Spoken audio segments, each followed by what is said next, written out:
കല്യാണപ്രായമെത്തിയ പെൺകുട്ടികളുള്ള പാരൻസിനുള്ളതാണ് ഈ വീഡിയോ.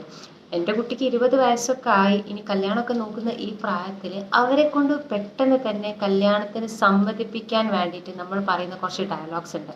നിനക്ക് പ്രായം കൂടി വരികയാണ്, പ്രായം കൂടുന്തോറും നിനക്ക് ഏജ് കൂടിയാലും നിനക്ക് ചെക്കനെ കിട്ടില്ല, നിന്റെ കളർ കുറച്ച് കുറവാണ്, നിനക്കറിയാലോ നിന്റെ ഭംഗിയൊക്കെ, നീ അത്ര വലിയ ഭംഗിയുള്ള ഒരാളൊന്നുമല്ലല്ലോ, നിന്റെ പല്ല് കുറച്ച് അങ്ങനെയാണ്, കുറച്ച് ഉള്ളോട്ടേക്കാണ്, നിനക്ക് ഹൈറ്റ് കുറവാണ്, തടി കൂടുതലാണ്, അല്ലെങ്കിൽ ഹൈറ്റ് കൂടുതലാണ്, നിന്നെ കണ്ടാൽ പ്രായം തോന്നുന്നു അവരൊക്കെ പറയുന്നുണ്ട്.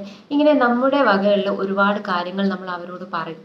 ഇങ്ങനെ ഭംഗിയുടെ പേരിൽ, നിറത്തിന്റെ പേരിൽ, പല്ലിന്റെ പേരിൽ, ഹൈറ്റിന്റെ പേരിൽ, തടിയുടെ പേരിൽ, ഇങ്ങനെ ഒരുപാട് കാരണങ്ങളുടെ പേരിൽ ദയവ് ചെയ്ത് നിങ്ങളുടെ ഇൻസെക്യൂരിറ്റി അവരോട് പറയല്ലേ. അത് നിങ്ങളുടെ മാത്രം കാഴ്ചപ്പാട്, നിങ്ങളുടെ മാത്രം ഇൻസെക്യൂരിറ്റിയാണ്.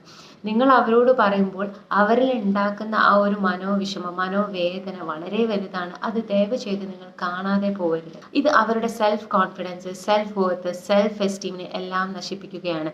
നിങ്ങളിത് പറയുന്നത് ചിലപ്പോൾ നിങ്ങളുടെ മനസ്സിലെ ആദി കൊണ്ടായിരിക്കാം, പക്ഷേ നിങ്ങൾ പറയുന്നതിലൂടെ അവരുടെ മനസ്സിലുണ്ടാക്കുന്ന മുറിവ് ചെറുതല്ല.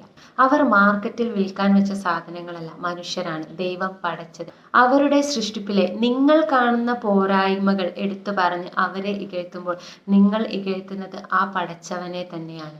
തീർച്ചയായും അവർക്കുള്ള ഇണകളെ ഈ ഭൂമിയിൽ ദൈവം നിശ്ചയിച്ചു വെച്ചിട്ടുണ്ട്. അത് അവരിലേക്ക് വന്നു ചേരുക തന്നെ ചെയ്യും. ഇത് നിങ്ങൾ അറിയുന്ന ഓരോ പാരൻസിനും സെൻഡ് ചെയ്ത് കൊടുക്കുക. And follow the page.